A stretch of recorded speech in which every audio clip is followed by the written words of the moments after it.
SIR নিয়ে জাতীয় নির্বাচন কমিশনে আজ দরবার করেছিল তৃণমূল। তার পাল্টা কমিশনের তরফ থেকে বলা হলো, খসড়া তালিকা প্রকাশের পর কোনো অভিযোগ থাকলে জমা দিন, বিএলওদের কাজে হস্তক্ষেপ করবেন না, স্বাধীনভাবে বিএলওদের কাজ করতে দিন। তৃণমূলের প্রতিনিধি দলকে পাল্টা বার্তা কমিশনের বলে সূত্রের খবর। এসআইআর আবহে অভিনব কায়দায় বাড়ির মালিককে বাবা দেখিয়ে ভোটার কার্ড তৈরির অভিযোগ উঠল বাংলাদেশের নাগরিকের বিরুদ্ধে। অভিযোগ, উত্তর ২৪ পরগনার অশোকনগরে বাড়ির মালিককে বাবা দেখিয়ে ভোটার কার্ড তৈরি করেছেন বাংলাদেশি কেয়ারটেকার। বাড়ির মালিককে বাবা বানিয়ে ভোটার কার্ড তৈরি করার কথা স্বীকার করে নিয়েছেন অভিযুক্ত। কোথাও শ্বশুর কিংবা জ্যাঠা শ্বশুরকে, কোথাও আবার প্রতিবেশীকে বাবা বানিয়ে ভোটার কার্ড তৈরির অভিযোগ আগেই সামনে এসেছে।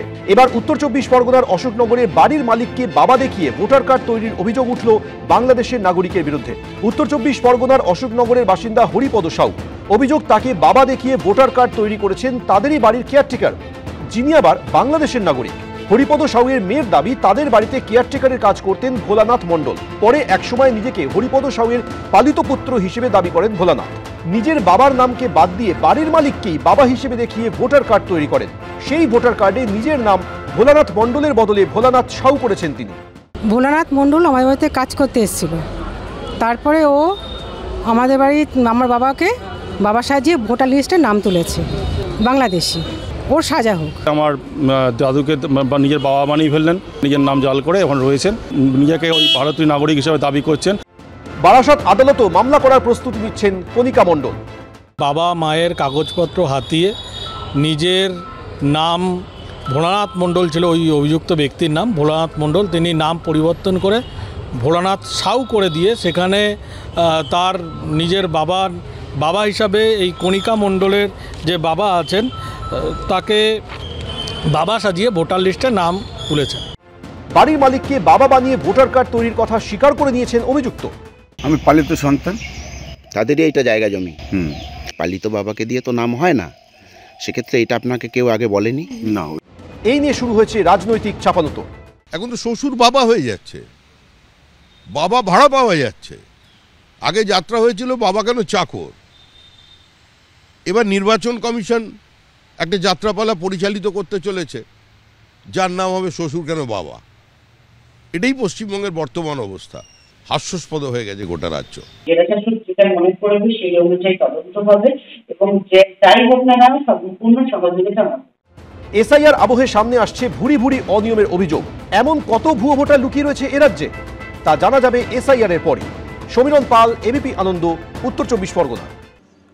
এসআইআর আবহে এবার মৃত ব্যক্তির নামে এনুমারেশন ফর্ম ব্যবহার করে ভোটার তালিকায় নাম তোলার চেষ্টার অভিযোগ উঠল এক ব্যক্তির বিরুদ্ধে।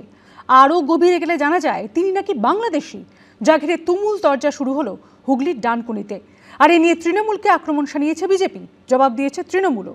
আর এই প্রসঙ্গে নির্দিষ্টভাবে অভিযোগ দায়ের করা হয়েছে বলে জানিয়েছেন শ্রীরামপুরের এসডিও। ফর্মটা কোথা থেকে পেয়েছো? ফর্মটা বিএলও অফিসের কাছ থেকে আমি নিয়েছি। বিএলও কে কি প্রুফ দিয়েছো? বিএলও কোনো প্রুফ চাইনি। প্রুফ চাইনি? না, কোনো প্রুফ। দেশ কোথায়? দেশ আগে বাংলাদেশ ছিল। এ যেন ফেলো করি পাও পরিচয়পত্র। প্রথমে টাকা দিয়ে ভারতীয় ভোটার কার্ড তৈরি, পরে মৃত ব্যক্তির এনুমারেশন ফর্ম ব্যবহার করে ভোটার তালিকায় নাম তোলার চেষ্টার অভিযোগ উঠল এক ব্যক্তির বিরুদ্ধে। আরও তলিয়ে দেখতে গিয়ে জানা গেল তিনি নাকি বাংলাদেশি। দেশ কোথায়?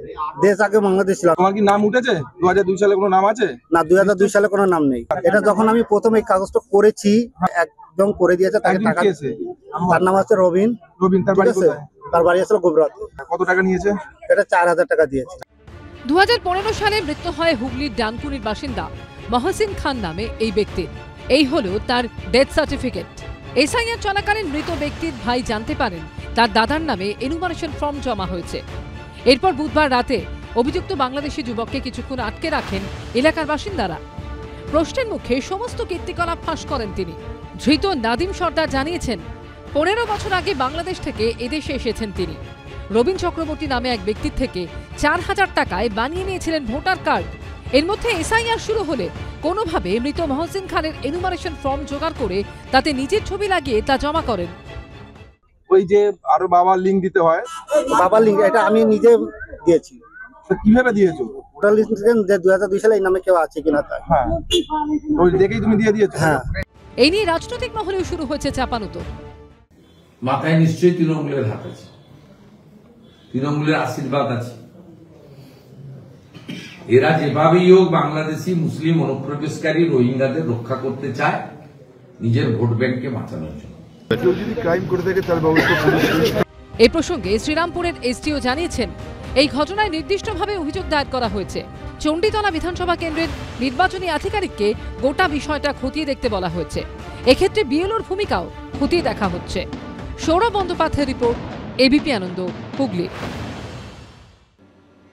তালিকা থেকে মৃত ভোটারের নাম বাদ দেওয়া নির্বাচন কমিশনেরই কাজের মধ্যে পড়ে। বৃহস্পতিবার এসআইআর মামলা শুনানিতে এমনই মন্তব্য করল সুপ্রিম কোর্ট। পাশাপাশি প্রধান বিচারপতির পর্যবেক্ষণ, নির্বাচন কমিশনের এসআইআর করার অধিকার আছে কিনা সেটা মামলাকারীরা প্রমাণ করুন। মামলার পরবর্তী শুনানি 2রা ডিসেম্বর, মঙ্গলবার। পশ্চিমবঙ্গের বৈধ নাগরিক না হয়েও কারা এখানে ভোট দিচ্ছে, মৃত্যুর পরও কাদের নামে ভোট পড়ছে, সেই ঝাড়াই বাছাই করতেই শুরু হয়েছে এসআইআর অর্থাৎ ভোটার তালিকার বিশেষ সংশোধন। নির্বাচন কমিশন সূত্রে খবর, 24শে নভেম্বর অবধি এ রাজ্যে 10 লক্ষ ভোটারের নাম তালিকা থেকে বাদ পড়েছে। তার মধ্যে মৃত ভোটারের সংখ্যা প্রায় 6.5 লক্ষ। অর্থাৎ মৃত্যুর পরও এত লোকের নাম ভোটার তালিকায় ছিল। এদের অনেকের নামে নিশ্চয়ই ভোটও পড়ত, কিন্তু তাতে লাভবান হতো কারা? এই প্রশ্ন যখন অনেকের মনে উঠছে, তখন বৃহস্পতিবার সুপ্রিম কোর্টের শুনানিতে উঠল মৃত ভোটারের প্রসঙ্গ। তালিকা থেকে মৃত ভোটারের নাম বাদ দেওয়াও নির্বাচন কমিশনের কাজের মধ্যে পড়ে বলে জানিয়ে দিল সর্বোচ্চ আদালত। এসআইআর এর বৈধতা নিয়ে একাধিক মামলার শুনানি চলছে সুপ্রিম কোর্টের প্রধান বিচারপতি সূর্যকান্ত এবং বিচারপতি জয়মাল্য বাগচির বেঞ্চে।